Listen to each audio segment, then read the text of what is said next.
And we are back with another episode of The Buzz. I'm your host, Sherwin with Gospel Music Buzz. You can follow us, Gospel Music Buzz, in all social platforms. Sign up to our mailing list. Check out our Spotify playlist. All things Gospel Music Buzz. But today, we are joined here with creative director, founder of Brand Your Church, all things I'm passionate about. So, really, today's interview is for me, but I'm allowing you guys just to be able to see it once we post this. Katlyn Hovland, welcome to the virtual stage. How are you, Katlyn? Thank you so much. I'm doing really good. I'm super happy to be here, Sherwin. Yes, yes. I mean, I've been following you online. I've been seeing some of the things that you've been doing, and I got super excited. And I'm like, you know what? We have to bring you on because I was seeing a graphics or something someone did. And when you go down that rabbit hole, you Yeah. clicked on it, they tag someone, you click that next thing. Before you know it, you're like 5 levels deep into the creative matrix, and you're like, I want to know all the people, I want to know all the things. And I saw you, all the roads were leading back to you and your team. And I'm like, all right, we got to get her on. So that's kind That's of how I found you. that's awesome. Social media is so good for that. You find people that you just didn't know existed, and you find the people and the creatives who are behind some of your favorite products. So I'm really happy to Exactly. be here. So tell us, I mean, I know, we spoke briefly yesterday during our catch-up session, but you have an amazing story. Clearly you've, came from a path where you've seen various aspects of the advertising space, of the marketing space, the creative flow, just from conception to execution to just everything in between. So just, kind of take us back there. How did you get your start within the creative space? Yeah, well, it's actually really funny because right out of college, I got offered a creative director position at a church, and I'm 21 years old at this point. And I think I just kind of felt like this doesn't make any sense. Like I have no experience. Mm, And I think I just realized I recognized that there are sometimes that the church will hire someone or bring someone in who doesn't mhm. have any experience. And I saw them just kind of redoing things over and over because it wasn't done right the first time. And so it kind of put this fire in my belly a little bit of like, I'm not going to be a part of that problem. And Mm. God really gave me a passion to go and learn from the best of the best. And then at the right time, God was going to use that whenever He was calling me back. He was going to call me back into the church and bring that knowledge with me. And so for the first probably 7 years of my career, I worked in the advertising space. I worked Mm. in the whole industry. And right out of college, I was super fortunate. I got a job at one of the best advertising agencies in Okay. Minneapolis, Minnesota. And I got to see a full service agency at work. They did everything from packaging design, print design, store Mm. installations. And then I actually worked in the digital department where we did websites, UX design. So we were doing UX design before it was even taught in schools. Before anyone knew what UX design were. The internet was a new thing. So wow, that ages me a little bit. But we also did social media. We Mm. did commercials, so video and photography. So really got to see the whole spectrum of things. Mhm. And I really think that helped me as a creative director today to just see everything from such a high level and see that design and marketing and advertising, it's not just one section, it's not just one area, it's an all-encompassing thing. You have to make Mm. sure the brand stays consistent in all those different avenues. So I did that for probably about 7 years and just got to sponge. And I was Wow. this junior designer coming in starry-eyed to all these incredible creative directors and just so much talent around me. And I was really fortunate. And I actually was really passionate about it when I was in it. I felt like very present. I was like, yeah, I don't want to work in the church. The church is really far behind. I want to work with Yeah. innovative people. I want to work with Mhm. people who are at the cusp and the forefront of things. And so it was actually my dream to work at Google in Silicon Valley, which is Mm. so funny. Because probably in 2018 or so, I got the opportunity to go to Behance, which is an Adobe creative conference out in Okay. New York, like one of the biggest creative conferences. Everybody was there, everyone from Facebook, Google. I met the creative director of Walt Disney, like people Wow. from Lyft, like any innovative a company that's like Mhm. crushing it right now, they were there. So I got to go to this conference and I was like, yes, this is it. Like, this is my moment. And I'm sitting there watching a keynote speaker from Lyft. Mhm. And the Holy Spirit just like dropped on me so intensely. And he was like, Katlyn, you will be miserable if you continue going down this path. It's time to make that shift that we talked about 7 years ago. And it Mm. was going to shift me to working back for the church. And so God just started stripping away things at me. And I ended up in 2019 going full-time freelance. And within Mm. 6 months, he cut off all my connections to the agency world and shifted all of my clients to the church world. And I was like, okay, the Lord has spoken.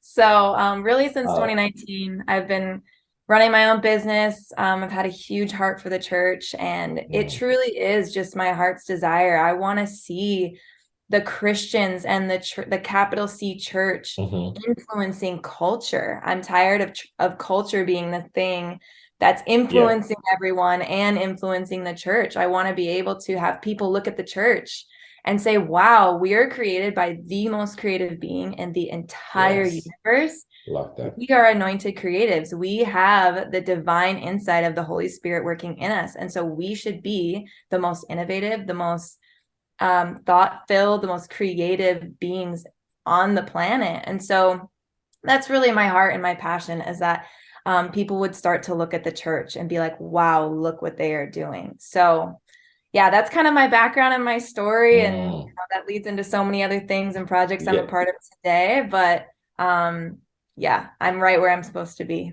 That's man, that's this. There's so much in there because just the fact that I waited 7 years and seven being the number of completion. And it's Hey, just, that in and of itself, you're like, oh, wait a minute, it could have happened in 4 years, 5 years, 6 years. It happened in seven. And then even kind of wanting to, work at Google because funny enough, I have my own Google story because I wanted to work at Google at one point. I even, it's so funny because maybe at the center another of creativity. another part of my love is technology and cybersecurity. So I Yep. actually, I interviewed at Google. I got brought down to Mountain View, the whole thing, but that just wasn't my path. It just didn't work out for me. But it was just so funny hearing you say that. I was like, oh yeah, I remember that Google thing. Yeah. But that's No, and hilarious. it's so funny how much like the devil will try to bring in counterfeits and distractions when you're walking Hmm. into your calling, because immediately after the Lord spoke to me about this, um Facebook kept hitting me up on my link. Like to this Mm, day, they still message me and say, will you come work for Facebook in Silicon Valley? And it's like such a humbling thing to turn yeah. down such an amazing company. And you're like, Hmm. God, are you sure? Like, come Can I, on. can I Like, just go try it I'm on really that? sick.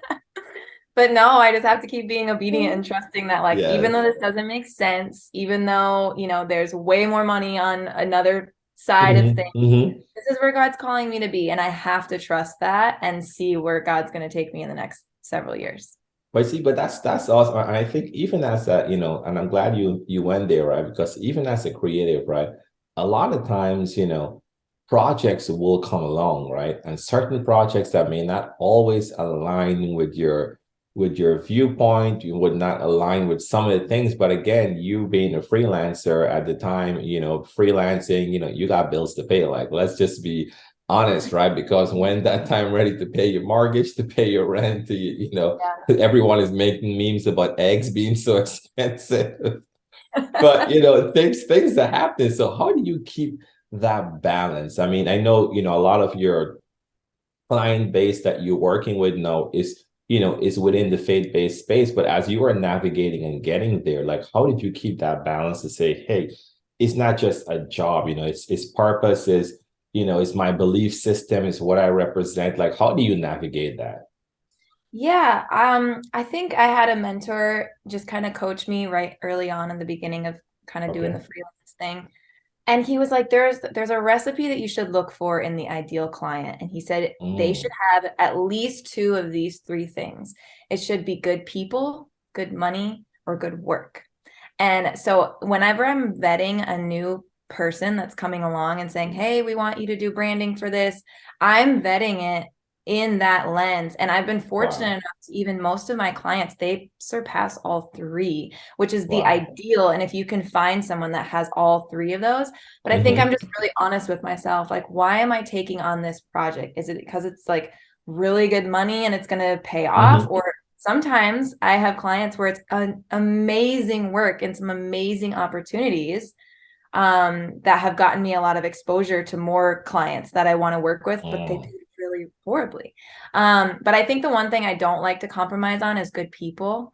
That's the hardest one for me. If you get stuck with, a hard client, it just changes your well-being and affects your other projects. So that's really what I look for. And then as far as, Mm. taking on Christian versus non-Christian projects, it's all the same to me, Yeah, like the gospel is needed everywhere. God's exactly. anointing and his creativity is needed everywhere. So if I can go and be in a space that is dark or lost or doesn't know the Lord, hopefully my ability to work with them is a form of bringing light to that space. I love that. And again, because that goes back to what you said before about influencing the church, influencing, the world versus vice versa. Because if you're only surrounded by the church only, you're only staying within those four walls, whether virtually, whether whatever the space is, then how are you influencing someone that's already influenced, right? If you're Yep. aligning with that. So I think that's great that you said that. And I'm glad that you mentioned that. And then when you're talking in terms of relationships and people, because I know, on, I think it might have been a Facebook, not Facebook post, might have been an Instagram post, you mentioned like, these are the three things that you need to, do as a creative, like making it about, about we and not you, and about relationships and such. I don't know if you can remember that, but can you touch a little bit on that and why that's important within the space that you're in? Yeah, I think if I'm remembering right, I was talking about leaders and creative Hmm. teams and leading a creative team. Yes. And I think it's so important that you're treating your people well. I've been at places where it felt like I was in a sweatshop and it just didn't Mm-hmm. matter how I was doing as a human being. They just cared that I was getting it done and like they were almost like laying the hammer down and like Hmm. expecting these high expectations out of me. And as a creative, that is just so draining. And so being underneath leadership like that has helped me to realize that when I am in a position of leadership and I do get to work with a team, I want to be a leader that brings life to creatives. And that's actually something I'm really passionate about is drawing out creativity in our creatives, because I really believe that there's so many creatives on this planet that do not believe that they're creative because imposter syndrome. And I Yes. feel like one of my callings is just to remind people how creative they are, that they can do it, that they are capable of it. Man, when I worked at that advertising agency and I was around insanely talented people, I went to work every day and I was like, am I even supposed to be here? Like, am I like Yes. I'm not good enough to be here. And I Mm. had to really affirm myself and center myself in the Lord and be like, no, I am creative. I had to like profess it over myself. Like I Hmm. am an art director. I do have innovative ideas because I am created by the most innovative thinker in the Yes. world. And so I think there's so much creativity bubbling inside of us, but we're too scared to use it. And we don't believe that our way of thinking that is unique is creative. So Mm. I think if we all really tapped into that and trusted our instincts, I think we would be able to feed off each other so much more. Wow, that's beautiful. That's beautiful. And I think and you're so correct at that, because even with the song that Jonathan McReynolds released about comparison kills, right? And it's just like it's just overall like when you just think about that, you say you don't want to do it, but at some point along the line, like you mentioned, when you're going to work, when you're surrounded by everyone that is seemingly so uber creative, and you're just like doubting yourself, you're not even giving yourself a chance to walk in that purpose that God have called you to walk in, right? So he's already ordained you for what you need to do, already set you apart to get that done. But you're so focused on what someone else is doing. It's almost like you're saying, God, I trust you, but I really don't trust you, because maybe you got this one wrong with me, but he's never going to Yeah. get it wrong, right? So I'm glad. I'm Well, glad that you're touching on that. yeah. Well, I really think about how the Bible says it's biblical. Like God gives us the desires of our heart. He literally implants those desires on the inside of us. So I feel like I always encourage people, like, if you are so passionate about X, Y, and Mm-hmm. Z, I'm not passionate about that.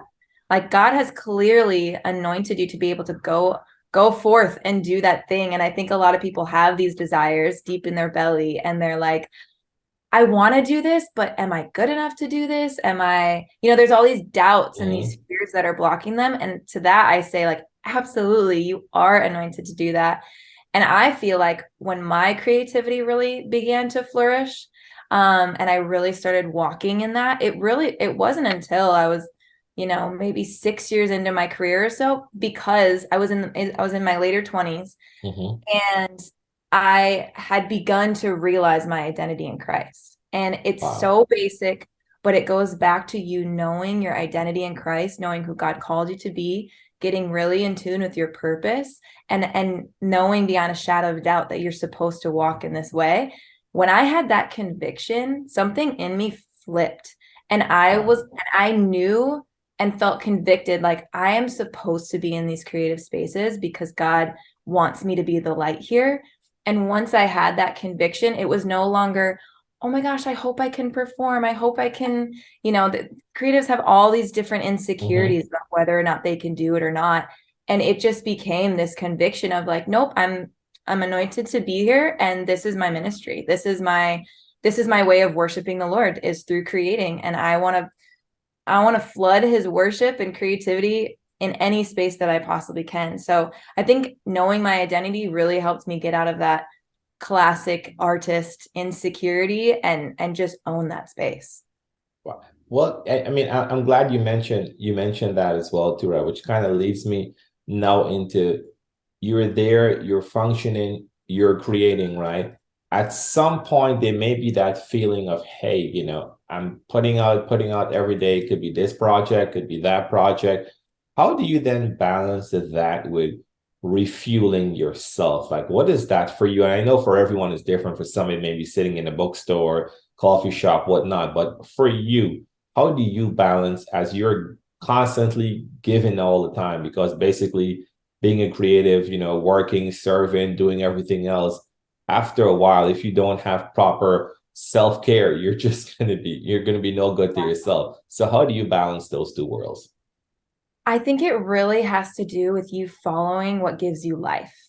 Mm, When I was, headstrong on going towards Silicon Valley, when I really truly thought about it, I thought it was really cool to be in the tech industry, and I loved the concept of it and the idea of it.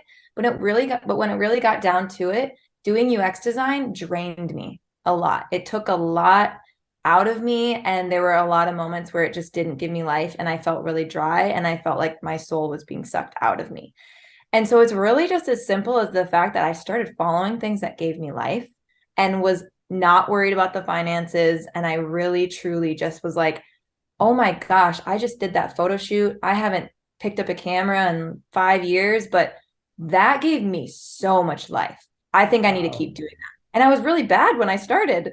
And then you Mm, just keep following it, and you get better and better. And so I think creatives give up before they get to that point of their skill sets matching up to their brain and their talent and the yeah. ideas that they have. I think there's this threshold, right? Of, like, you have all these innovative ideas, and you're like, oh, wouldn't it be so sick to make that? And then creatives stop here before they've allowed their skill set to level Mm, up to being able to accomplish those things. And I think you have to be really patient with yourself in that journey. But yeah, I think refueling, when I'm walking in something that gives me life, like, it is not draining to me. Like, to art wow. direct something, like, just the other day I was creative directing the production design for a tour.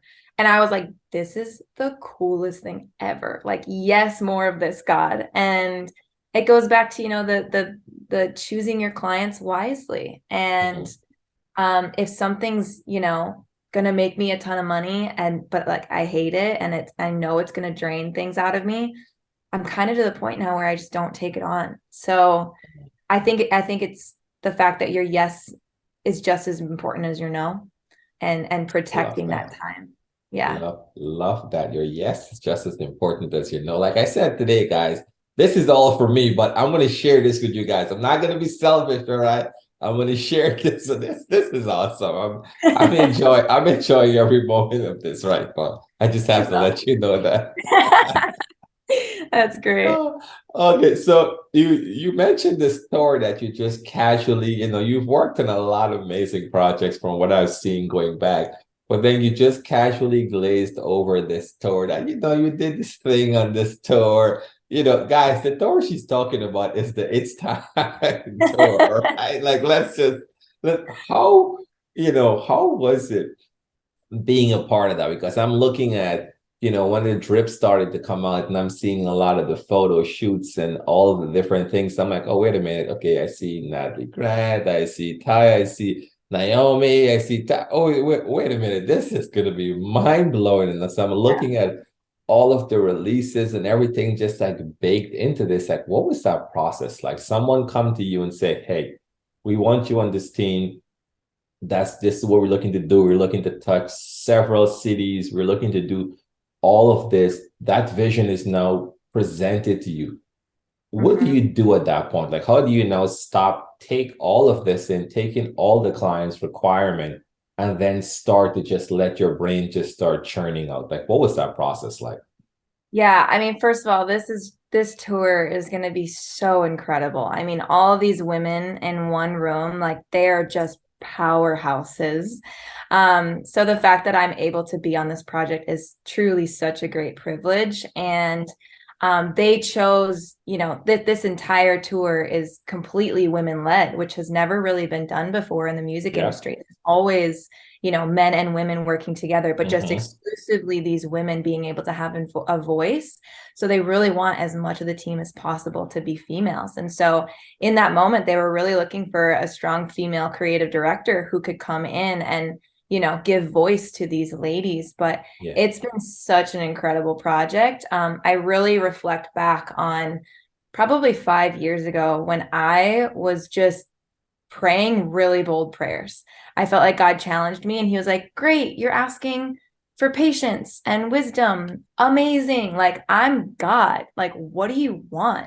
And I felt him really challenge me to level up my prayers. And I was like, okay, well, and then I started dreaming. I was like, well, I want to creative direct massive tours. I want to creative direct fashion Mm, shows. I want to, work on the album art for these artists and help them figure out their wardrobe and the production design, like all. And I started dreaming up, like, what is my dream project? So, sure, when I'm really like living out my dream right now, and I'm so wow, that's thankful that, beautiful. just someone saw me and is giving me the opportunity to do this. And that was really my prayer of God, I just pray someone gives me a chance. And the last couple years, like I just feel like God has been blessing that and anointing that, like giving me opportunity after opportunity. And one project leads to, exposure, and then it leads to the next project, which leads to the next. And it's just been this slow ripple effect of trusting God the whole way. And it's definitely has not happened overnight, but it's been a very slow progression of things. So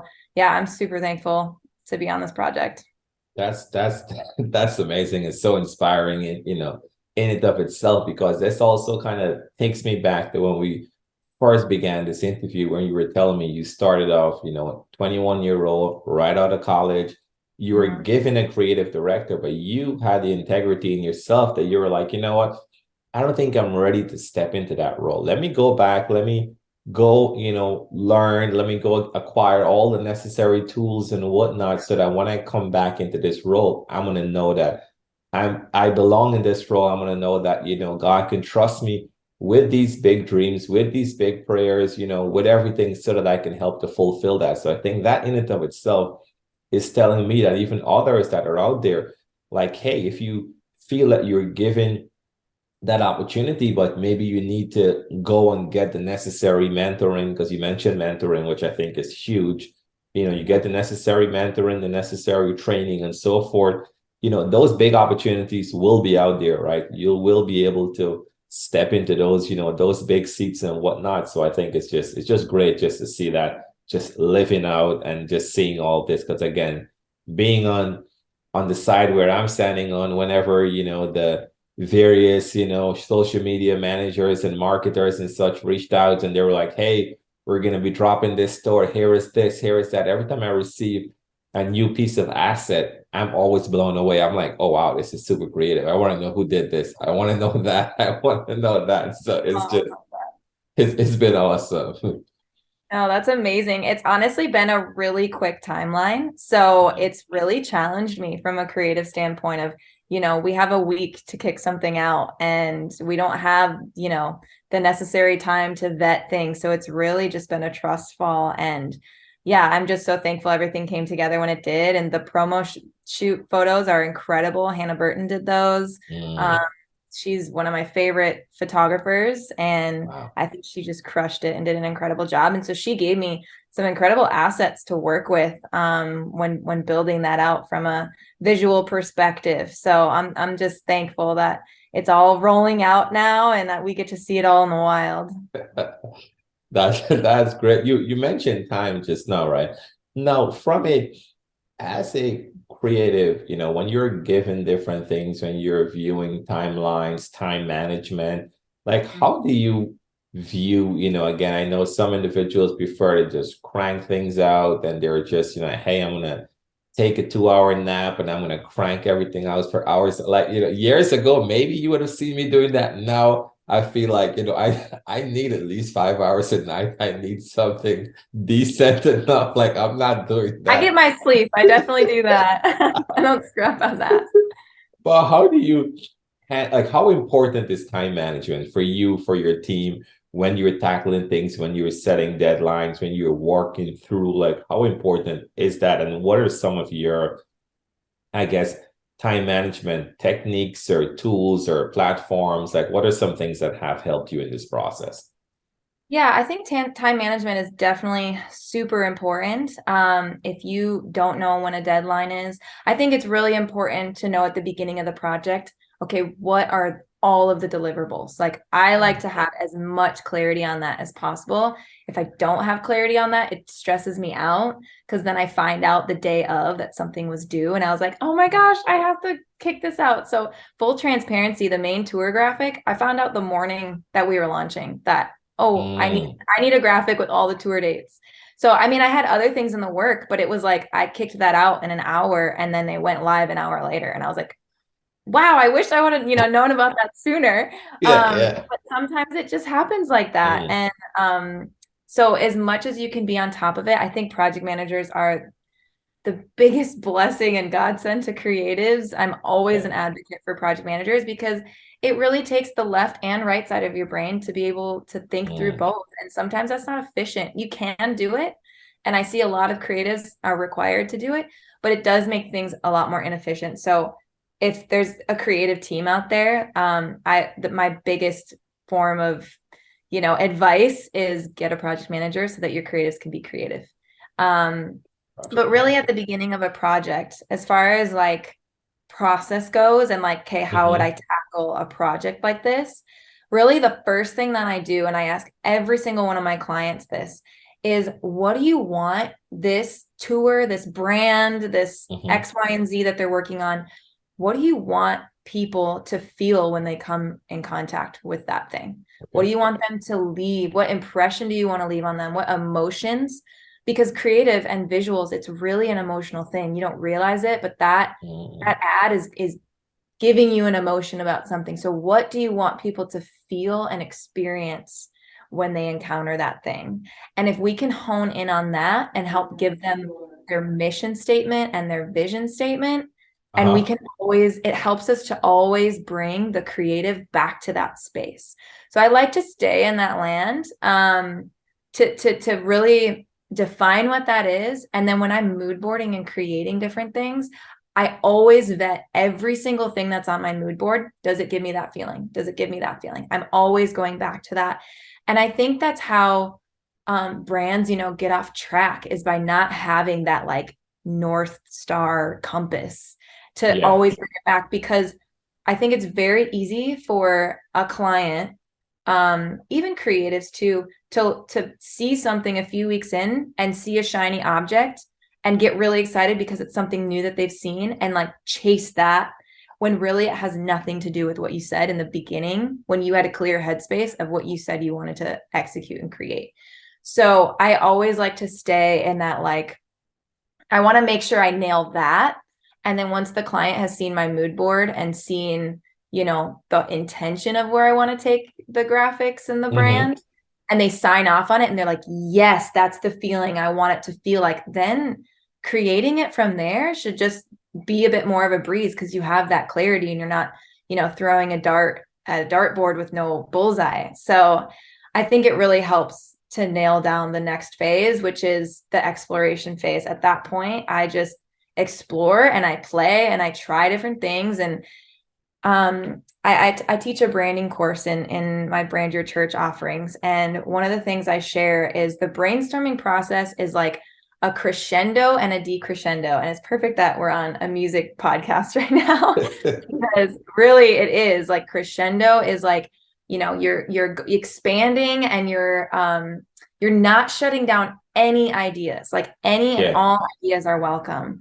And then once you've gotten it all out there, all out on the table, explored and exhausted every option, then you hit the chopping block and you go into your decrescendo phase, where you start refining and nailing it down and getting closer and closer to it. So once we're in that refining stage, then I start busting out all my graphics and all my deliverables. But I have to have that space to just play. If we go straight into deliverables, I'm like, I don't even know what you want. Like, I don't even know if this is Yes. going to nail it. So that's the process that I like to use. And I'm glad you mentioned Brand Your Church, because we were going to pivot and go in that direction as well too. But before we do, you mentioned the word mood board a few times. And for Mhm. someone that have not taken that course or not even sure what a mood board is, what is a mood board? Yeah, it's all your creative references, all your inspiration, whether you're, drawing that from Pinterest or Instagram or a brand that you saw. Maybe it's, everybody loves to pull references from Nike or a different brand, that fashion brand. Maybe it's something from Louis Vuitton that they're doing. It's all of your creative references pulled together, and to create a mood and the aesthetic of what, again, that you want your brand to feel like. So I always start there. I probably create, 5-ish mood boards per project, depending on what it is. If I'm working Wow. with the Okay. church, we even talk about like interior design, like, here's Mm, some interior design inspiration. Here's some marketing inspiration. Here's some logo design inspiration. Here's some social media web design inspiration. So it's all this fun inspiration land. And the key thing is, when you zoom out and look at all of it together, it should all flow, it should all fit together. It should all give you, the same or similar kind of aesthetic and vibe. You can still have variety, but it needs to feel like a family and a unit. I love that. I love that. This is you're teaching here. You're definitely setting the stage. You're teaching here. And as we kind of transition, but still connecting now with the brand, your church. So at some point during your creative journey, you noticed there were certain things. There's church plans, 2020 happened. A lot of churches went virtual, went online. We went online as well too, at my local church. And there was a lot of, hey, we have assets we need to create, we need to roll out, we need to do a live stream, we need to do a lot of things. And a lot of churches during that process was not prepared, was not ready. And we all seen, the videos, we seen the starting with the one cell phone. And then before you start switching multi-cameras and all that, but you saw there was a gap there. And, God being the God of excellence, you felt, hey, there's something here that I can assist with new church plans, with existing from a branding perspective, from all of that. So that's kind of birthed out Brand Your Church. But again, you can tell that story better than I can. So what made you, start that second part of the journey? Yeah, absolutely. So again, after I went full-time freelance, I started working with tons of churches. Specifically, I worked a lot in the church plant space. And what caused me to even go there in the first place, because again, I was very hesitant and resistant to it. I was like, churches aren't creative, like they're not on the cusp, I don't want Mm-hmm. to I really fought working in the church world. But I also knew that I had a purpose there. Yes. But my youth pastors from when I was young hit me up and they were like, hey, we're planning a church in my hometown, essentially. And I was like, oh my gosh, like obviously I'm branding it for you. Like you guys led me to the Lord. I'm like eternally indebted to you. So it kind of started there with Echo Church in Rochester, Minnesota. Andy and Christy Cass. They launched in this fall of 2019. I did all their branding. They launched through ARC, Association of Related Churches. And I really saw these pastors take seriously how important marketing is. And since then, they have been teaching at ARC how important marketing and branding is. And I really think that's a huge miss. Just first of all, most pastors don't realize how crucial and important it is, especially in 2023. Like we're in 2023, guys. Like people are spoiled when it comes to visuals, creativity. Like they are being exposed to everything. If you are not on par with looking legit and becoming approachable and welcoming in your church space, like people already feel weird walking into church, especially if they're not used to it, especially if they're used to something super traditional where they feel uncomfortable. So even just seeing friendly faces on social media and being able to broadcast into your services demystifies and pulls down the curtain for people to feel comfortable. Oh, I can see myself there. Those people look normal. Like I can go do, okay, I don't have to wear a suit when I walk in. Like they feel so much more comfortable. And so I can talk about broadcasting a little bit because I'm very passionate about that. But with Brand Your Church, I was working with all these churches and doing the branding process, right? Creating these mood boards. And what I saw, first of all, is that every single church's mood board, they wanted it to look almost the exact same. Everyone was wanting a very similar aesthetic, a very similar vibe, a sans serif Helvetica, black and white with a pop of color. Like everyone wants to look like Hillsong. Everyone wants to look like Elevation or Vue. And so the vibe and the aesthetic was very similar. And then also the needs that they had were almost exactly the same. So they all need an offering envelope. They all need a connect corner. They all need a growth track or a next steps class. They all need broadcast slides, production. They all need merch. They all need social media. Gotta have the merch. Exactly. So they all were asking for the same things. And when people were hiring me to do this custom, full transparency, there were a few churches that I worked with that spent probably 25 grand on me in a year. Because they were asking for that much custom work and they needed it splashed all over their walls. And their churches look fire. Like everyone looks at Echo Church in the ARC community as like they're the pinnacle of branding. And it's because they invested the money into it. But what I also saw too is like, working with especially pastors who I knew very well. I've known them for 15 plus years. And seeing, like, I don't want to break the bank, like helping churches try to figure this out and navigate this new season, especially church plants. Like most church planters, when I did a survey, I asked a bunch of my church plant friends, like how their creative process is and how it goes and things like that. And one of the things that they said is most churches would not hire a creative staff member until year 3. So that is almost 4 years. If you include like the launch runway leading up, that's almost 4 years of them like figuring it out on their own and like working with a volunteer or a junior designer or like scrappily like trying the best they can because they don't have budget. So Brand Your Church birthed out of the fact that pastors do not have time. They are doing 40 different jobs at once because they're planting their church by themselves. And then they also, don't have the budget. They have maybe support from a church planning, company or something like that, but they really don't have a ton to spend, especially on something like branding. Like that's the lowest end of the totem pole. Like they're going to pick kids, they're going to pick youth ministry, they're going to pick something ministry wise before they pick creativity because they're not going to see that as important.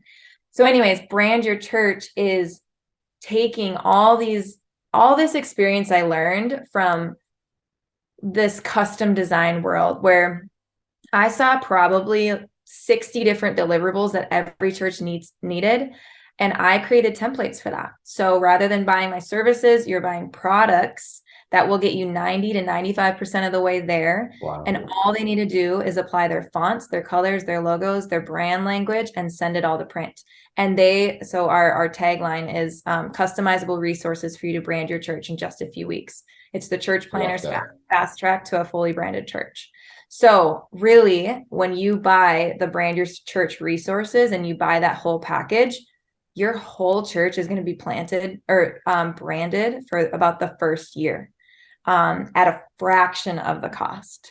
So that has really been my heart, is like, hey guys, this is a very out of the box thing. Like we don't need to break the bank. We're not breaking outside of the box here. So let me systemize this and work smarter, not harder. So that's really what Brand Your Church is making things so much more accessible for people and way, way, way more affordable. I love, I mean, you touched on a lot of things in the process there, but let's systemize it. I think that's a lost art, right? You see that a lot in the large corporate worlds, because corporate America and, corporate just in a lot of different sense, it's all about systems, processes, because people go in, people come out, and they have to have things in place just to keep things flowing. And I feel sometimes in a lot of churches, especially if it's a new church plant, it's not as so much because they're still learning and figuring out and working on the system, right? So if they can go to brand your church, to have someone put something already in place for that and then work with you to customize that. Because again, when you're talking about, getting your fonts, getting your color palettes, getting all of these different things in place, someone is not thinking about that. Because I've seen designs where this first design has this font, this next announcement has this one, and you're looking like, what's your color? Like, what's your theme for the church? And you're looking like, okay, it looks like it's all over the place, right? So the ones that are done right, that has the right guidance, and the ones that are still learning and still navigating. And again, everyone is at a different place. So I'm really glad that there's a resource. And even as I'm speaking to, we talk to pastors all the time. We talk to leaders, members, and are, thinking about starting something new, but having that, that source, that's already there, that you guys have done a lot of the heavy lifting to put this together. I think that's amazing. And how has the feedback been so far since you've launched out with this and has been working with a lot of, church plants and even existing ministry? How has that feedback been so far? Yeah, it's been really good. I mean, just even I'm thankful for social media, say what you want about it, but we got so much exposure and traction just from being able to launch on social media, way more than if we didn't launch there. And the feedback's been incredible. Some of my pastor friends and clients who worked with us has just said, like, you literally are an answer to prayer, because actually, one person even said, they're a PK and they have been, around church their whole life, but you anticipated things that we never knew that we needed in our branding. Wow. And so to be able to not even have to think about it, of like, the work's already been done for you. Like, I've been doing this. Like, we've branded so many churches and seen all these different, tactics that work, and they've proved themselves to be foolproof. And so to be able to just hand that on a silver platter and say, here's hundreds of templates and you're covered. Whatever area you need branded in your church, like, you're totally covered. And we even have language in there for you that you can, help and, maybe put your own little flair to it. But we've really got you 95% of the way there. And then however long it takes you to roll it out is up to you. And that's in your corner. But we're just we're taking that $25,000 and bringing it down to like $5,000. So it's way more affordable. And I think in this day and age and time, when everyone is restructuring in ministries and yet still needing to keep that high level of standard out there, I think that's perfect. That's amazing. I'm looking back. I'm glancing over at my clock. I know we were locked in for a certain time, but it's just like, I'm gonna have to bring you back. That's all I want to say. I'm gonna have to bring you back, especially, as some of these big projects that you're working on right now as a lot as the it's time tour rolls out, a lot of different things kind of go through, and everything else that you're doing is super amazing. This is what we need in the body of Christ. Long gone are the days when everyone is looking at the church and looking at the faith-based community and expecting to see something rolled out with a mediocre look, or expecting it and accepting it as well too. Like that's not it at all. Like the standard has been lifted, the standard has been raised, the bar has been raised, and you guys are on the forefront and helping to push that forward. So again, congratulations to you, your team, everyone that is just helping to make a massive difference within the space. And like I said, when I saw all of this stuff on social media, I'm like, okay, this is amazing. This is just something that we need. It was breathtaking. It was just a breath of fresh air in general. And I, definitely wanted to have a conversation with you. Now, for people that wants to just follow and just, follow this journey with Brand Your Church, with you, Yep. personally, like how can they follow you? How can they get some of, take some of these courses, just kind of be in the know to help with their own creative process? Yeah, absolutely. So as far as Brand Your Church goes, our website and our Instagram handle is brandyourchurch.co. And we are actually offering 20% off to all of the listeners today. So they could just use a code Gospel Music Buzz 20. Ooh, I love Um, that. Come on, man. Let's go. Let's go. So yeah, if you feel like your church needs help in this area, like we really want to help you. And we also have a free checklist, a free creative checklist that can just help anticipate all of your creative needs for, your first year, whether you're launching or whether you're replanting. So you're planting for the first time or relaunching. This is a complete list for you. I think it's like an 8-page list of here's Wow. all of your creative. It's literally a checklist that you can go through and say, we have this, we need this, we need that, so something to kind of plan, and yeah, foresight into your future as a church. So that's with Brand Your Church. And then KHub, I'm all over the place working on all different kinds of things. At KHub is my Instagram handle, but yeah, just hoping to keep creating fun things and spreading the glory of God. Love it. Love it. Thank you so much. Like I said, we definitely have to get you back on. I didn't even get into, like brand protection and how important it is with just trademarking and copyright. Like there's a lot of stuff I need to bring you back in on. We're thinking potentially about even doing like a GMB summit, something virtual, eventually maybe in person, but whatever it is that we're doing, just best know that we will be reaching out to you because we want you to be a part of this. We love what you guys are doing. Thank you so much again for your time today, Katlyn, and enjoy the rest of the week. Thank you so much, Sherwin. It's been amazing to be here. You guys are awesome. Thank you. Hey guys, this is Katlyn Hovland with Brand Your Church, and you are watching Gospel Music Buzz.